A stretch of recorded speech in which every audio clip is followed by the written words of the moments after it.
பங்குச்சந்தை கோரத்தாண்டவம் ஆடும். அடுத்த 5 ஆண்டு காலத்துக்கு 2024 2029 வரைக்கும் வங்கி வைப்பு நிதியில எவ்வளவு பணம் வருகிறதோ அந்த அளவு பணம் கூட பங்குச்சந்தையில வராது. VGT Holidays. GT Holidays, South India's #1 travel brand. அழகு தரும் மூலிகைகள், ஆரோக்கியம் தரும் மருத்துவர்கள். டாக்டர் ஸ்ரீவர்மாஸ். அழகை மட்டும்தான் பார்த்துருக்குறாங்க, ஆபத்தை இது வரைக்கும் அவங்க பார்த்ததில்லை. இது ஏறவும் ஏறாது, இறங்கும் இறங்காது, கொஞ்சம் மேலே போகும், கொஞ்சம் கீழே வரும், கொஞ்சம் மேலே போகும், கொஞ்சம் கீழே வரும், அப்படியே இருக்கும். முயல் சந்தை அப்படின்னு சொல்லுவோம். பன்னி மார்க்கெட் இதை நாங்கள் ஒரு ஆப்பர்ச்சுனிட்டியாக பார்க்கலாமா? அது இப்போ கம்மியான ப்ரைஸில் கிடைக்கிற போது டிஸ்கவுண்டட் ப்ரைஸ்ன்னு சொல்லுவாங்க. இப்போ ஒரு பங்கு 100 ரூபா இருக்குது, அது இப்போ 50 ரூபா வந்துருச்சுன்னா இப்போ வாங்கினா அது திரும்ப 100 ரூபா பண்ணாலே டபுள் ஆகிடும்ல அப்படின்ற லாஜிக்கு கரெக்டு. ஆனால் அது என்ன ஆகும், 50 ரூபாயிலேருந்து 30 ரூபா வந்து நாங்கள் மிடில் கிளாஸாக இருக்கோம். நாங்கள் கான்சன்ட்ரேட் பண்ண வேண்டிய செக்டார்ஸ்னு ஏதாவது ஸ்பெசிஃபிக்காக இருக்கா? இப்போதைக்கு ரெண்டு செக்டர் மட்டும்தான் நல்ல மொமெண்டத்தில் பாசிட்டிவாக இருக்குது. அது ஒன்று வந்து இன்னொன்று HDFC பேங்க் ஒரு கிட்டத்தட்ட 8% இறங்கி இருக்குது.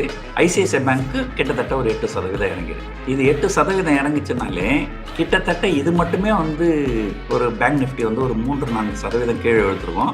அதே மாரி பேங்க் நிஃப்டி வந்து ஆல் டைம் ஹைல இருக்கு. மேக்னிஃபிஷியன்ட் 7 அப்படின்னு ஒரு 7 ஸ்டாக் இருக்குது.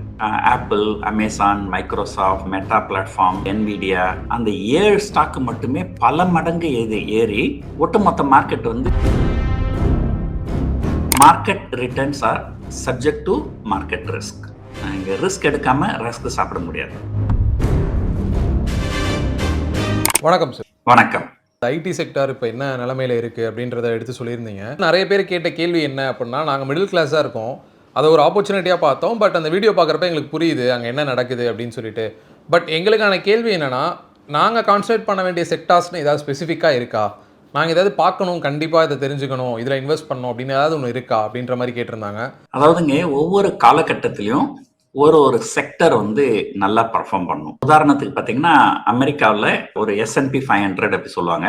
அது வந்து 500 ஸ்டாக்குனுடைய ஆவரேஜ். அதெல்லாம் பார்த்தீங்கன்னா ஒரு கடந்த 2-3 வருஷமாவே வந்து ஒன்றும் எந்த பர்ஃபார்மன்ஸும் இல்லை, ஏதோ கொஞ்சமாக தான் மூவ் ஆயிருக்குது. ஆனால் அதில் மேக்னிஃபிஷியன்ட் 7 அப்படின்னு ஒரு 7 ஸ்டாக் இருக்குது. Apple, Amazon, Microsoft, meta platform, Nvidia, இந்த மாதிரி ஒரு 7 ஸ்டாக் இருக்கு. அந்த 7 ஸ்டாக் மட்டுமே பல மடங்கு ஏறி ஒட்டுமொத்த மார்க்கெட் வந்து நல்லா இருக்கிற மாதிரி காமிக்குது. குறிப்பா அந்த என்விடியா அப்படிங்கிற ஸ்டாக் வந்து கிட்டத்தட்ட கடந்த 2 வருஷத்துல 20 மடங்கு விலை ஏறி இருக்கு. அந்த ஒரு ஸ்டாக்கினுடைய டோட்டல் வேல்யூவேஷன், மார்க்கெட் வேல்யூ எவ்வளவுன்னு பாத்தீங்கன்னா, ஒட்டுமொத்த இந்தியாவில் இருக்கிற ஒட்டுமொத்த கம்பெனிகளுடைய மார்க்கெட் கேப்போட அது அதிகம். இந்தியாவில் இருக்கிற எல்லா கம்பெனியினுடைய ஒட்டுமொத்த மார்க்கெட் கேப் பாத்தீங்கன்னா ஒரு 4-4.5 ட்ரில்லியன் இருக்கும். அந்த கம்பெனி 4-4.5 ட்ரில்லியன். எதுக்காக இது சொல்ல வரேன்னா, பல நேரங்கள்ல அந்த மாதிரி ஒரு சில ஸ்டாக் மட்டுமே அல்லது ஒரு சில செக்டர் மட்டுமே நல்லா பர்ஃபார்ம் பண்ணி ஓவரால் மார்க்கெட் நல்லா இருக்கிற மாதிரி காமிக்கும். ஆனா அதுக்குள்ளார சில செக்டர்ஸ் ரொம்ப மோசமான பர்ஃபார்மன்ஸ்ல இருக்கும். அந்த வகையில பாத்தீங்கன்னா, கடந்த 1-1.5 வருஷமா நம்முடைய பங்குச்சந்தைகள் வந்து உலக பங்குச்சந்தை கம்பேர் பண்ணும்போது நம்முடைய பங்குச்சந்தை தான் ஆக மோசமான பங்குச்சந்தையா இருந்திருக்குது. இருந்தாலுமே இந்த வங்கித்துறை அந்த பங்குகள் மட்டும் நல்லாவே வந்து பர்ஃபார்ம் பண்ணின்னு வருது. சில நாட்களுக்கு முன்னாடி கூட பேங்க் நிஃப்டி அது வந்து ஒரு ஆல் டைம் ஹை அப்படின்னு டச் பண்ணுச்சு.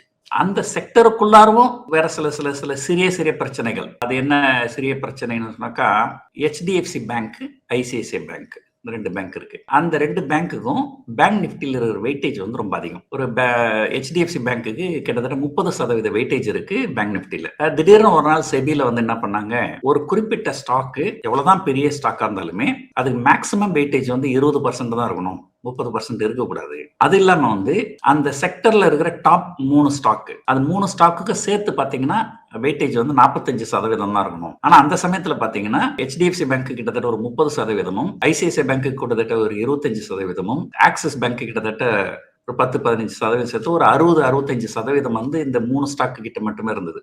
அதனால என்ன ஆச்சு, அந்த HDFC பேங்க்லயும் ICICI பேங்க்ல நிறைய செல்லிங். அது எதனாலன்னா, இந்த எக்ஸ்சேஞ்ச் ட்ரேடட் ஃபண்ட்னு ஒரு ஃபண்ட் இருக்கும். அந்த எக்ஸ்சேஞ்ச் ட்ரேடட் ஃபண்ட்ல நீங்க வந்து பணம் போட்டீங்கன்னா, நிஃப்டி எக்ஸ்சேஞ்ச் ட்ரேடட் ஃபண்ட்னு இருக்கும். அதுல நீங்க பணம் போட்டீங்கன்னா நிஃப்டி என்ன ரிட்டர்ன் கொடுக்குதோ அந்த ரிட்டர்ன் அவங்க உங்களுக்கு கொடுக்கணும். அப்ப எப்படி நிஃப்டி கொடுக்குற ரிட்டர்ன் அவங்களால எப்படி கொடுக்க முடியும்னா, நிஃப்டில இருக்கிற எல்லா ஸ்டாக்கையும் வாங்கிடுவாங்க. அதுக்கு எவ்வளவு வெயிட்டேஜ் இருக்கோ அந்த வெயிட்டேஜுக்கு ஏற்ற மாதிரி வாங்கிடுவாங்க. அதே போல பேங்க் பீஸ் அப்படின்னு இருக்கு. அது ஒரு எக்ஸ்சேஞ்ச் ட்ரேடட் ஃபண்ட். அதுல நிறைய பேர் பணம் போட்டிருப்பாங்க. பேங்க் நிஃப்டி என்ன ரிட்டர்ன் கொடுக்குதோ அந்த ரிட்டர்ன் இவங்க கொடுக்கணும். அந்த ரிட்டர்ன் எப்படி இவங்களால கொடுக்க முடியும்? அவங்க என்ன பண்ணுவாங்க, பேங்கிங் எல்லா பேங்கிங் ஸ்டாக்ஸ்லயும் ப்ரொபோர்ஷனல் டு த வெயிட்டேஜ். அதாவது HDFC பேங்க் வெயிட்டேஜ் 30%னா அவங்க கிட்ட இருக்கிற பணத்துல 30% HDFC பேங்க்ல போட்டுருவாங்க. 25% வெயிட்டேஜ் ஃபார் ICICI பேங்க்னா 25% ICICI பேங்க்ல போட்டுருவாங்க. ஆக்சிஸ் பேங்க்கு 10% வெயிட்டேஜ்னா ஆக்சிஸ் பேங்க்ல 10% போட்டுருவாங்க. இப்போ திடீர்னு செபில வந்து என்ன பண்ணிட்டாங்க, HDFC பேங்க்குக்கு வெயிட்டேஜ் வந்து 30% இருக்கக்கூடாது, 20% தான் இருக்கணும்.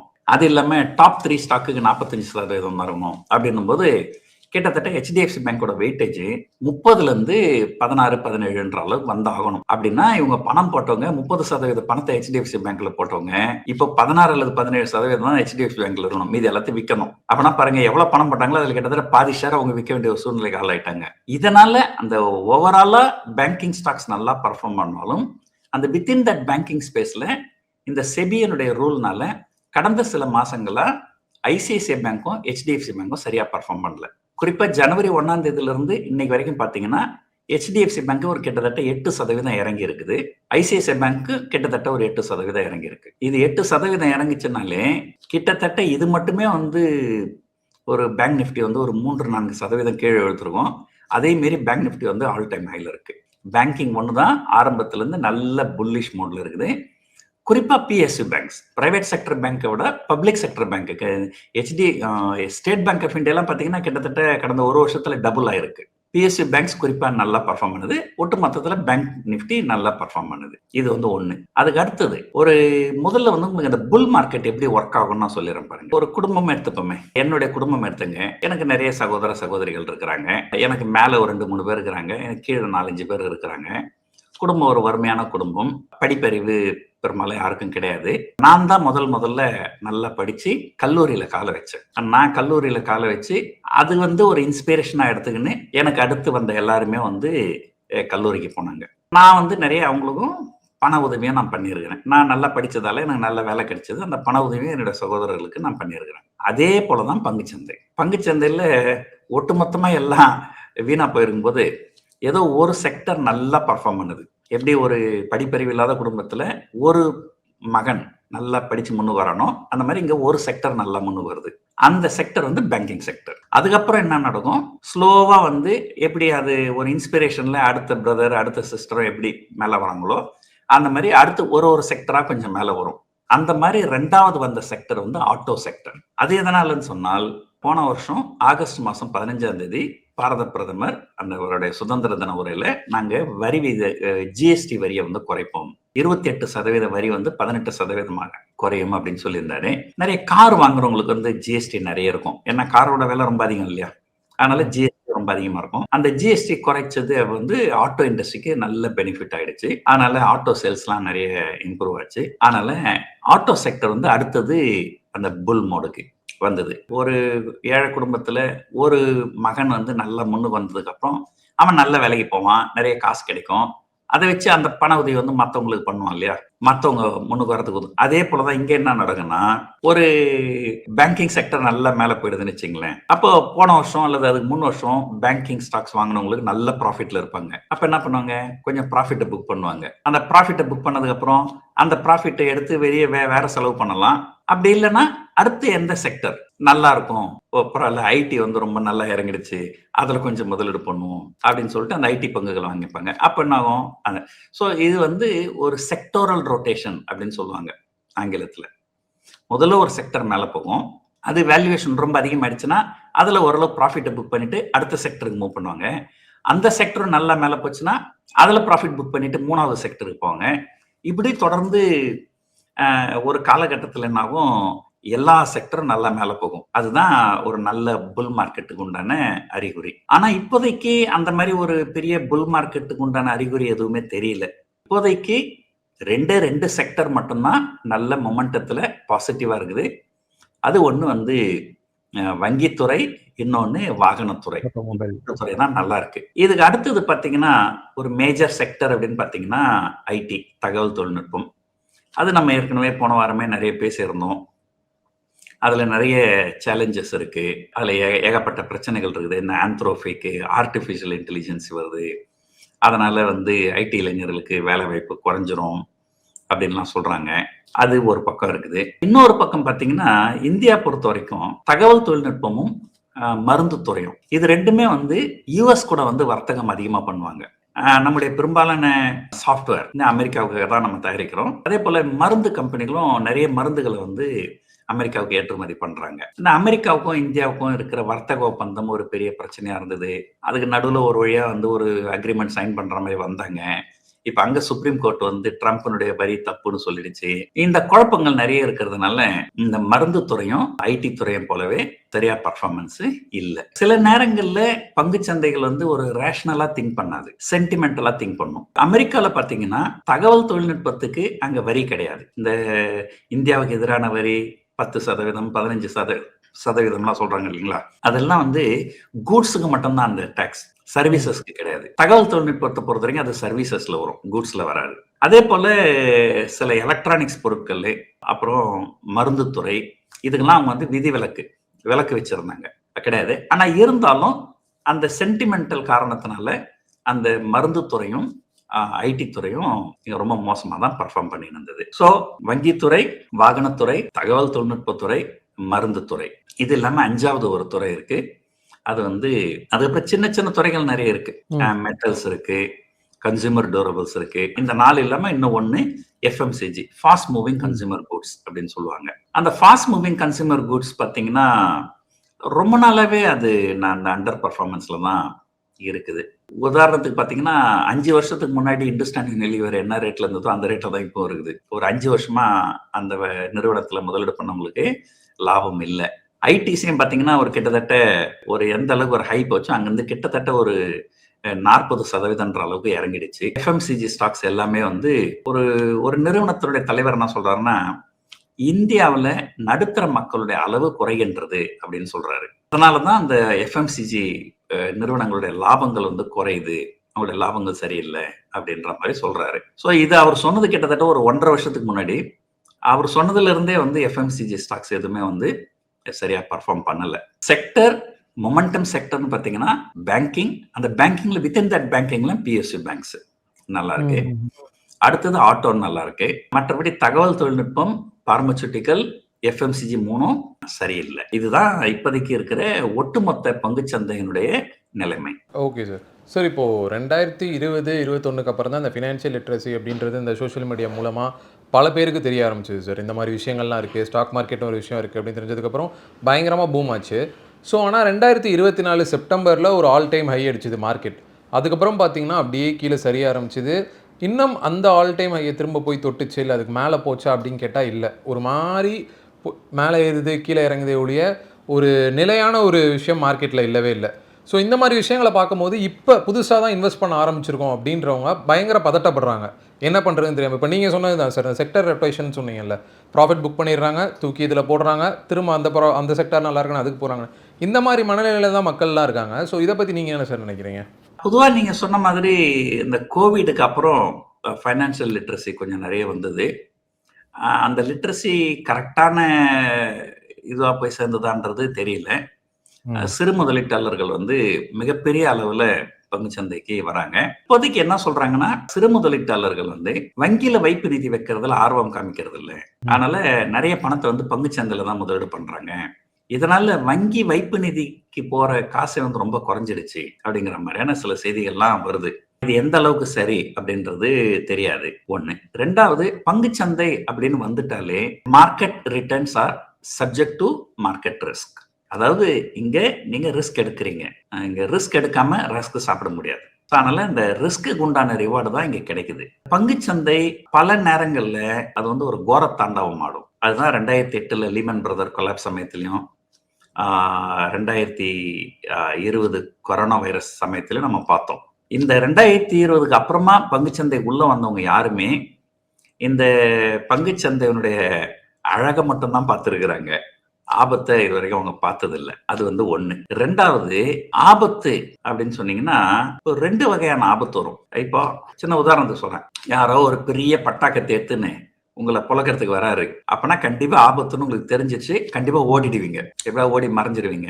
அதை விட்டுட்டு ஏதோ ஒரு சின்ன பையன் ஏதோ ஒரு சின்னதா ஒரு கம்பி வச்சு சும்மா லைட்டா உங்க மேல வந்து கேடுறான், அது சின்ன கீறல் தானே, இதுல என்ன ஆயிட போகுது அப்படின்னு கண்டுக்காம விட்டீங்கன்னா அவன் இன்னொரு தடவை கீறுவான். அப்படியே அவன் தொடர்ந்து ஒரு 1000 தடவை 2000 தடவை கீறினான்னா உங்க உடம்பு வந்து வீணா போயிடும். அதாவது என்ன சொல்லுவாங்க, 1000 small cut can also kill you rather than 1 big cut. அது எப்படி நடக்குன்னா, பங்குச்சந்தை வந்து ஒரு வேகமா சரிஞ்சதுன்னா ஒரு பயம் வந்துடும் எல்லாருக்குமே. சரி நம்ம இருக்கிறத வித்துட்டு வெளியே போயிடுவோம் அப்படின்னு சொல்லிட்டு ஒரு பயத்துல எவ்வளவு லாஸ் ஆனாலும் பரவாயில்லன்னு வித்துட்டு வெளியே போயிடுவாங்க. சில நேரத்துல என்ன ஆகும், அது 100 ரூபாய் போறது வந்து பெருசா இறங்காது. 100 ரூபாயில இருந்து 95 ரூபாய் வரும், 5 ரூபாய் லாஸ் காமிக்கும், அப்புறம் 99 ரூபாய் போகும். அப்போ ஒரு ஹோப் வந்துடும், பரவாயில்ல வந்துருன்ட்டு. அப்புறம் திரும்ப அங்கிருந்து 94 ரூபாய் போகும், அங்கிருந்து திரும்ப 98 ரூபாய் வரும், அங்க திரும்ப 93 ரூபாய் போகும். இப்படியே கொஞ்ச நாள் கழிச்சு பாத்தீங்கன்னா அது 50 ரூபாயில வந்து நின்றுடும். உங்களுக்கு தெரியவே தெரியாது, அது இறங்குறதே உங்களுக்கு தெரியாது. அது அந்த ஸ்மால் கட் அப்படி சொன்னோம் இல்லைங்களா, அந்த மாதிரி அது ஒரு ஒரு ஸ்லோவா, அதாவது இது எப்படின்னா ஒரு quick poison and slow poison. Quick பாய்சன்னா உடனடியாக செத்து போடுவோம். ஸ்லோ பாய்சன்னா கொஞ்சம் கொஞ்சமா நமக்கு தெரியாது.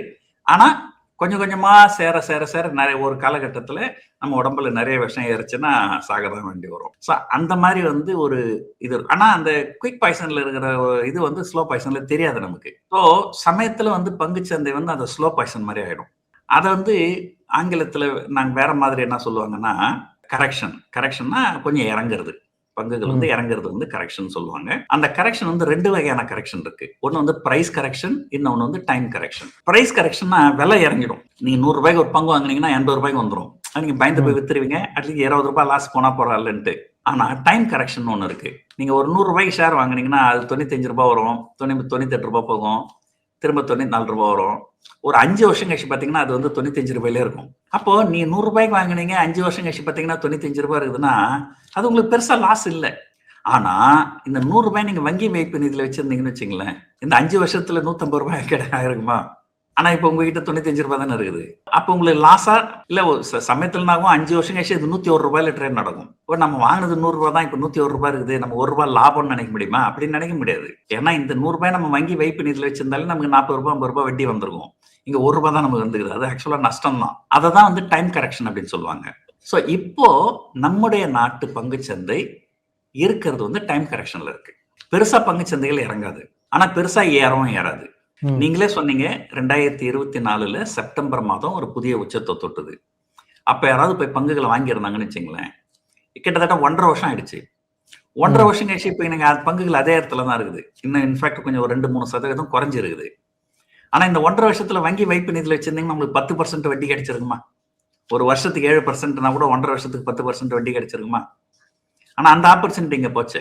அப்ப 26,300 இருந்தது, அங்கிருந்து 10% போட்டீங்கன்னாக்கா கிட்டத்தட்ட 28,000 இருக்கணும்.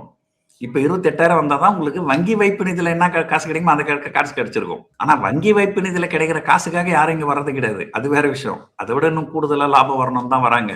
ஆனா அது நடக்கிறது இல்லை. நம்முடைய பங்குச்சந்தைகள் நீங்க சொன்ன மாதிரி 2024 செப்டம்பர் மாதம் அந்த தேதியில இருந்து பாத்தீங்கன்னா அடுத்த 5 ஆண்டு காலத்துக்கு, அதாவது 2029 வரைக்கும் பங்குச்சந்தைகள் ஒரு பிக்சட் டெபாசிட் கொடுக்குற ரிட்டர்னை கூட கொடுக்காது அப்படின்றதுதான் என்னுடைய கருத்து. என்னுடைய கருத்து தவறாகவும் போகலாம், ஆனா இப்போதைக்கு என்னுடைய கருத்து அதுதான். 2024 இருந்து 2029 வரைக்கும் இந்த 5 ஆண்டு காலகட்டத்துல வங்கி வைப்பு நிதியில எவ்வளவு பணம் வருகிறதோ அந்த அளவு பணம் கூட பங்குச்சந்தையில வராது. ஏன்னா நாம வந்து இந்த லாங் டேர்ம் கன்சாலிடேஷன் அப்படின்னு சொல்லுவாங்க, அதாவது டைம் கரெக்ஷன் சொல்ல இல்லைங்களா, அந்த டைம் கரெக்ஷன்ல இருக்கிறோம். பங்குச்சந்தை பொறுத்த வரைக்கும் ஒரு வேகமா ஏறுற சந்தை வந்து காலை சந்தை அப்படின்னு சொல்லுவோம், வேகமா இறங்குற சந்தை வந்து கரடி சந்தைன்னு சொல்லுவோம். இது ஏறவும் ஏறாது, இறங்கவும் இறங்காது, கொஞ்சம் மேல போகும், கொஞ்சம் கீழே வரும், கொஞ்சம் மேல போகும், கொஞ்சம் கீழே வரும், அப்படியே இருக்கும். அதுக்கு பேர் வந்து முயல் சந்தை அப்படின்னு சொல்லுவோம். இப்ப நம்ம இருக்கிறது வந்து முயல் சந்தை, ஆங்கிலத்துல வந்து கன்சாலிடேஷன் மார்க்கெட் அல்லது பன்னி மார்க்கெட் அப்படின்னு சொல்லுவாங்க. அதுலதான் இருக்கிறோம். அதனால இப்போதைக்கு நீங்க உள்ள வரவங்க எல்லாருமே நம்ம இங்க வந்தா பணம் வந்து நமக்கு நிறைய கிடைச்சிரும். அதாவது நீங்க முதலீடு பண்ணும்போது நிலையான வருமானம் தரக்கூடிய முதலீடுன்னு ஒண்ணு இருக்கு, நிலையற்ற வருமானம் தரக்கூடிய முதலீடுன்னு ஒண்ணு இருக்கு. நிலையான வருமானம் சொன்னா நீங்க வங்கி வைப்பு நிதி. நீங்க வங்கி வைப்பு நிதியில பணம் போடுறீங்கன்னு வச்சுக்கோமே, ஒரு வருஷத்துக்கு 8% வட்டி கொடுக்குறாங்க. அப்ப 2 வருஷத்துக்கு எவ்வளவு கொடுப்பாங்க? 16%, 3 வருஷத்துக்கு 24%, 4 வருஷத்துக்கு 32, 5 வருஷத்துக்கு 50%, 40%. அது வந்து லீனியர் பே ஆஃப் அப்படின்னு சொல்லுவாங்க. ஆனா பங்குச்சந்தை அப்படிங்கிறது எப்படின்னா அந்த மாதிரி ஒரே லீனியர் பே ஆஃப் இருக்காது. ஒரு உதாரணத்துக்கு பார்த்தீங்கன்னா 2023 நவம்பர் மாசத்துலேருந்து 2024 செப்டம்பர் மாதம் வரைக்கும் பார்த்தீங்கன்னா அந்த ஒரு வருஷம் பீரியட்ல நிஃப்டி கிட்டத்தட்ட 40% ரிட்டர்ன் கொடுத்துருக்குது. நீங்க வங்கி வைப்பு நிதியில் வச்சீங்கன்னா 40% ரிட்டர்ன் எப்போ கிடைக்கும்? 4 வருஷம் கழிச்சு கிடைக்கும். 4 வருஷத்துக்கு கொடுக்க வேண்டிய ரிட்டர்னை அது ஒரே வருஷத்துல கொடுத்துடுச்சு. அதனால அடுத்த 3 வருஷத்துக்கு அது டைம் கரெக்ஷன்ல இருந்தாலுமே 2023 அக்டோபருக்கு முன்னாடி முதலீடு பண்ணவங்களுக்கு இன்னமும் வந்து இந்த வங்கி வைப்பு நிதியை விட கூடுதலாக தான் வருமானம் இருக்கும். ஆனா அந்த 2024 பீக்ல போய் முதலீடு பண்ணவங்களுக்கு நஷ்டம் இருக்கும். ஸோ அதனால பங்குச்சந்தை அப்படின்னு பாத்தீங்கன்னா அது வந்து நான் லீனியர் பே ஆஃப். ஒரு வருஷம் 40% ரிட்டர்ன் கொடுக்கும், ஒரு வருஷம் -5% கொடுக்கும். அதனால நீங்க வந்து ஒரு நீண்ட காலமா ஒரு 5 வருஷம் 10 வருஷம் அப்படின்னு வச்சுன்னு இருந்தாதான் உங்களுக்கு ஓரளவு வந்து பிக்சட் டெபாசிட்டை விட கொஞ்சம் பெட்டரான ரிட்டர்ன் கிடைக்கிறதுக்கு வாய்ப்புகள் இருக்குது. ரெண்டாவது, இதெல்லாம் பேசுறதுக்கு முன்னாடி நேரடியாக பங்குச்சந்தையில முதலீடு பண்றதுக்கு உங்களுக்கு திறமை இருக்குதா அப்படிங்கிறத நீங்க வந்து தெரிஞ்சுக்கணும். உங்களுக்கு அந்த திறமை இல்லை அப்படின்னு முடிவு பண்ணீங்கன்னா நீங்க நேரடியா பங்குகள்ல முதலீடு பண்ணாமல் மியூச்சுவல் ஃபண்ட் மூலமா முதலீடு பண்றது என்னைக்குமே சால சிறந்தது. இப்ப சொன்ன இல்லைங்களா இந்த செக்டோரல் ரொட்டேஷனு, அதெல்லாம் வந்து அவங்க எக்ஸ்பர்ட்ஸ், அவங்க பார்த்துப்பாங்க.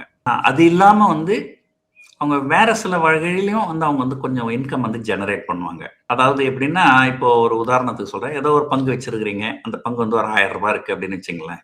அது வந்து ஒரு 1100 ரூபாய்க்கு மேல போகாது அப்படின்னு ஒரு பெட் கட்டுவாங்க. 1100 ரூபாய் போச்சுன்னா நம்ம கையில இருக்கிற பங்கு வித்துடலாமே. நம்ம 1000 ரூபாய்க்கு வாங்கணும், 1100 ரூபாய் போனா வித்துடலாமே, தப்பு இல்லையா? 10% லாபம் தானே. போகலைன்னா அந்த பெட்ல வர காசு நமக்கு வந்துடும். அதுக்கு வந்து கவர்ட் கால் அப்படின்னு சொல்லுவாங்க. இதெல்லாம் வந்து அந்த மியூச்சுவல் ஃபண்ட்ஸ் வந்து பண்ணுவாங்க. அதனால நீங்க தனியா நேரடியா பங்குச்சந்தையில முதலீடு பண்ணி வர லாபத்தை விட மியூச்சுவல் ஃபண்ட்ஸ் வந்து அவங்க இந்த மாதிரி கவர்ட் கால் மூலமா கொஞ்சம் எக்ஸ்ட்ரா பணம் சம்பாதிப்பாங்க. அவங்க ப்ரொஃபஷனல்ஸ்ன்றதுனால எந்தெந்த சமயத்துல எந்தெந்த செக்டர்ல முதலீடு பண்ணணும் அப்படிங்கறத அவங்க செய்வாங்க. அதனால கண்டிப்பா நீங்க ஜென்ரேட் பண்ற ரிட்டர்னை விட மியூச்சுவல் ஃபண்ட்ஸ் ஜென்ரேட் பண்ற ரிட்டர்ன் வந்து பெட்டரா இருக்கும். கண்டிப்பா லாபம் கொடுக்குமானா அதுக்கு அவசியம் கிடையாது. ஏற்கனவே சொன்ன மாதிரி பங்குச்சந்தைகள் வந்து subject to market risk. Mutual fund நஷ்டமும் கொடுப்பாங்க. என்ன ஒண்ணு, நம்ம நேரடியா போனோம்னா 10% லாஸ் வருதுன்னா அவங்க மூலமா பண்ணோம்னா ஒரு 5% லாஸ்ல இருக்கும். அப்போ வந்து அவங்க வந்து நம்மளோட கொஞ்சம் பெட்டரா தான் பர்ஃபார்ம் பண்ணுவாங்க. அதனால சிறு முதலீட்டாளர்கள் பொறுத்த வரைக்கும் என்னுடைய ஒரே அறிவுரை, நேரடியாக பங்குகள்ல ஈடுபடாதீங்க, பங்குச்சந்தையில வராதீங்க. நீங்க வந்து மியூச்சுவல் ஃபண்ட் மூலமா முதலீடு பண்ணுங்க. அதுதான் என்னைக்குமே சாலச் சிறந்தது. Okay sir. சார் இப்போது நீங்கள் சொன்னீங்க 2029 வரைக்குமே மார்க்கெட் இதே மாதிரி நிலைமையில தான் போய்கிட்டு இருக்கும், இந்த பன்னி மார்க்கெட் இந்த மோடில் தான் போய்கிட்டு இருக்கோம் அப்படின்னு சொன்னீங்க. ஸோ இதை நாங்கள் இப்போ தான் இன்வெஸ்ட் பண்ணுறோம், ஒரு லாங் டேர்முக்கு தான் நாங்கள் பிளான் பண்ணுறோம் அப்படின்றப்போ இதை நாங்கள் ஒரு ஆப்பர்ச்சுனிட்டியாக பார்க்கலாமா சார்? எங்களுக்கு இது ஒரு நல்ல டைமா, அதாவது வேண்டியதெல்லாம் நாங்கள் வாங்கி வைக்கிறதுக்கு டிஸ்கவுண்டட் ப்ரைஸில் சொல்லுவாங்கல்ல சார், இந்த மாதிரி ஸ்டாக் எல்லாம் இப்போ கம்மியான ப்ரைஸில் கிடைக்கிற போது டிஸ்கவுண்டட் ப்ரைஸ்ன்னு சொல்லுவாங்க, இந்த மாதிரி விஷயங்கள் கிடைக்காது அப்படின்னு சொல்லுவாங்க. ஸோ இதை நாங்கள் அந்த மாதிரி பார்வையில் பார்க்குறது பெட்டரா? கண்டிப்பா அந்த மாதிரி பார்க்கலாங்க. ஆனா அதுல 2-3 விஷயங்கள் இருக்கு.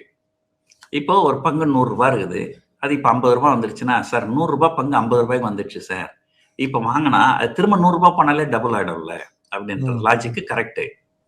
ஆனா அது என்ன ஆகும், 50 ரூபாயில இருந்து 30 ரூபாய் வந்துட்டு அதுக்கப்புறம் 100 ரூபாய் போகும். அப்ப நீங்க 50 ரூபாய்க்கு வாங்கும்போது அது 30 ரூபாய் போகும்போது ஐயோ எனக்கு 20 ரூபாய் லாஸ் ஆயிடுச்சு அப்படின்றது தான் உங்களுக்கு தோணுமே தவிர, இல்ல அது 100 ரூபாய் போனது 50 ரூபாய் போச்சு, அப்பவே நல்ல பங்குன்னு நினைச்சு வாங்கணும், இப்ப திரும்ப 30 ரூபாய் இருக்குது, நமக்கு இன்னும் கொஞ்சம் கூட கொடுத்து வாங்குவோம் அப்படிங்கிற ஒரு எண்ணம் வராது. அது வந்து ஒண்ணு. ரெண்டாவது, ஒட்டுமொத்தமா சந்தைகள் வந்து என்னைக்கா இருந்தாலும் மேல போயிடும். ஆனா தனி நிறுவனங்களுடைய பங்குகளுடைய விலை வந்து திரும்ப மேல போகணும் அப்படிங்கிற ஒரு அவசியம் கிடையவே கிடையாது. இப்போ ஒரு உதாரணத்துக்கு பாத்தீங்கன்னா, அனில் அம்பானி, திருபாய் அம்பானியோட 2வது மகன், இந்தியாவிலேயே நம்பர் 1 பிசினஸ் ஃபேமிலி. அவருக்கு வந்து நிறைய நிறுவனங்கள்லாம் இருந்தது. அதுல குறிப்பா ஒரு நிறுவனம் சொல்றேன், ரிலையன்ஸ் கேபிட்டல் அப்படின்னு ஒரு நிறுவனம் இருந்தது. 3000 ரூபாய் போச்சு அந்த ஷேரு. 3000 ரூபாய் போயிட்டு அது 2500 ரூபாய் வந்தப்போ என்னுடைய நண்பர் என்ன பண்ணாரு, பாருங்க சார் 3000 ரூபாய் போயிட்டு 2500 ரூபாய் வந்துருச்சு, நான் வாங்குறேன்னாரு. வாங்கினாரு. திரும்ப 2000 ரூபாய் போச்சு. சார் 2500 ரூபாய்க்கு அது நல்ல விலை சார், இப்ப 2000 ரூபாய் வந்துருது, நான் இன்னும் வாங்கி ஆவரேஜ் பண்ண போறேன்னு வாங்கி ஆவரேஜ் பண்ணாரு. திரும்ப 1500 ரூபாய் வந்தது, திரும்ப 1000 ரூபாய் வந்தது, திரும்ப 750 வந்தது, திரும்ப 500 வந்தது, திரும்ப 400 வந்தது, 300 வந்தது, 200 வந்தது, 100 வந்தது, 50 வந்தது, 30 ரூபாய்க்கும் வந்தது. அது 3000 ரூபாயில இருந்து 30 ரூபாய் வரைக்கும் வந்தது. இது திரும்ப அது 3000 ரூபாய் போறதுக்கு வாய்ப்பு இருக்கான்னு கேட்டீங்கன்னா அது வாய்ப்பே கிடையாது. ஒட்டுமொத்த சந்தைகள் மீண்டுடும். ஆனா சில நிறுவனங்கள் மீளாமலே போயிடும். அதனால தான் வந்து நம்ம என்ன சொல்றோம், மியூச்சுவல் ஃபண்ட்ல முதலீடு பண்ணுங்க. ஏன்னு சொன்னா மியூச்சுவல் ஃபண்ட்ல நீங்க முதலீடு பண்ணீங்கன்னால் பெரும்பாலும் குறைஞ்சபட்சம் அவங்க வந்து 100 பங்குகள்ல முதலீடு பண்ணுவாங்க. ஒரு 4 பங்குகள் 5 பங்குகள் அப்படிலாம் பண்ண மாட்டாங்க. குறைஞ்சபட்சம் 100 பங்குகள்ல முதலீடு பண்ணுவாங்க. அதுல ஒரு பங்கு சுத்தமா வீணா போயிடுச்சுன்னு சொன்னாலே அவங்களுக்கு எவ்வளவு லாஸ் இருக்கும்? ஒட்டுமொத்த காசுல 1% தான் லாஸ் இருக்கும். பொதுவா வந்து அது எப்படி நடக்கும் அப்படின்றத சொல்லிடுறேன் பாருங்க. யாருமே வந்து ஒரு பெரிய புத்திசாலி எல்லாம் கிடையாது இங்க. அப்படி இருக்கவும் முடியாது. ஏன்னா பங்குகள் நாளைக்கு ஒரு நிறுவனம் எப்படி செயல்பட போகுது, நாளைக்கு அரசாங்கத்துடைய கொள்கைகள் எப்படி இருக்க போகுது, கச்சா எண்ணெய் விலை ஏறப்போதா, தங்க விலை ஏறப்போதா, எதுவுமே நமக்கு தெரியாது. ஸோ அப்படி இருக்கும்போது இங்க வந்து யாராலையுமே வந்து இந்த ஷேர் வாங்கினா ஏறிடும் அப்படிலாம் சொல்றது வந்து புத்திசாலித்தனமே கிடையாது. அவனை என்ன பண்ணுவாங்க, மியூச்சுவல் ஃபண்ட்ஸ்ல ஒரு 100 பங்குகளை வாங்குவாங்க. 100 பங்குகளை வாங்கும்போது என்ன நடக்கும்னா ஒரு 10 பங்கு வீணா போயிடும். ஒரு 10 பங்கு வந்து எக்ஸ்ட்ராடினரி ரிட்டர்ன் கொடுத்துரும். ஒரு 80 பங்கு வந்து ஒரு ஆவரேஜ் ரிட்டர்ன் கொடுக்கும். அப்படி பார்த்தீங்கன்னா ஒட்டுமொத்தத்தில் ஒரு 100 ஸ்டாக்குக்கும் உங்களுக்கு ஒரு ஆவரேஜ் ரிட்டர்ன் வந்துடும். அதான் நான் சொன்னேன், பங்கு சந்தைகள் மேலே போயிடும், அது இண்டெக்ஸ் மேலே போயிடும். ஒரு உதாரணத்துக்கு பார்த்தீங்கன்னா அந்த காலத்தில் வந்து சத்யம் கம்ப்யூட்டர்னு அப்படி ஒரு ஷேர் இருந்தது. அது அந்த ஷேர் 1000 ரூபாய் போன ஷேர். அது அந்த நிறுவனத்தில் ஏதோ பிரச்சனைன்னு சொல்லிட்டு அந்த ஷேர் வந்து 10 ரூபாய்க்கு வந்துருச்சு. 10 ரூபாய்க்கு வந்தது திரும்ப 1000 ரூபாய்க்கு போகவே இல்லை. ஆனால் நிஃப்டி பார்த்தீங்கன்னா மேலே போயிடுச்சு. ஸோ இதுதான் டைவர்சிஃபிகேஷன் அப்படின்னு சொல்லுவாங்க. ஸோ மியூச்சுவல் ஃபண்ட்ஸ் கிட்ட போகும்போது என்ன பண்ணுவாங்க, அவங்க நிறைய டைவர்சிஃபை பண்ணுவாங்க. 100, 150, 200 ஸ்டாக்ல முதலீடு பண்ணாங்க. அதில் ஏதோ 1-2 ஸ்டாக் வீணா போனாலுமே அது வந்து ஒட்டுமொத்த போலியோவை பெருசா பாதிக்காது. ஆனா நீங்க சிறிய முதலீட்டாளராக இருந்தீங்கன்னா உங்ககிட்ட நான் 1 லட்சம் இருக்குமா 5 லட்சம் இருக்குமா, அதை வச்சு எப்படி நீங்க 100 பங்கு 200 பங்குன்னு டைவர்சிஃபை பண்ண முடியும்? அது முடியாது. ஆனா மியூச்சுவல் ஃபண்ட்ஸ் எல்லாம் முடியும். அதனால வந்து என்ன கேட்டீங்கன்னா மியூச்சுவல் ஃபண்ட் மூலமா முதலீடு பண்றதுதான் ஒரு பெஸ்ட் முதலீடு. அன்லெஸ் உங்களுக்கு தனித்திறமை இருந்து இந்த ஸ்டாக்கு நல்லா மேல போகும், அந்த ஸ்டாக் நல்லா மேல போகும் அப்படின்னு உங்களுக்கு தனித்திறமை இருந்து அது பண்றாங்க சிலர். என்ன கேட்டீங்கன்னா எனக்கு அது தெரியாது. ஒரு முதலீடுன்னு வரும்போது நான் ஒரு பெரிய புத்திசாலி கண்டிப்பா கிடையாது. நான் ஒரு வர்த்தகரா ஒரு நல்ல புத்திசாலி, பட் ஒரு முதலீட்டாளரா நான் ஒரு பெரிய புத்திசாலி அப்படின்னு சொல்ல முடியாது. ஏன்னா எனக்கு தெரியாது. ஆனால் நானே வந்து முதலீடு பண்றதே பார்த்தீங்கன்னா பெரும்பாலும் வந்து மியூச்சுவல் ஃபண்ட்ல தான் முதலீடு பண்ணுவேன். ஓகே சார், ரொம்ப நன்றி சார். நன்றி. GT Holidays. GT Holidays, South India's #1 travel brand.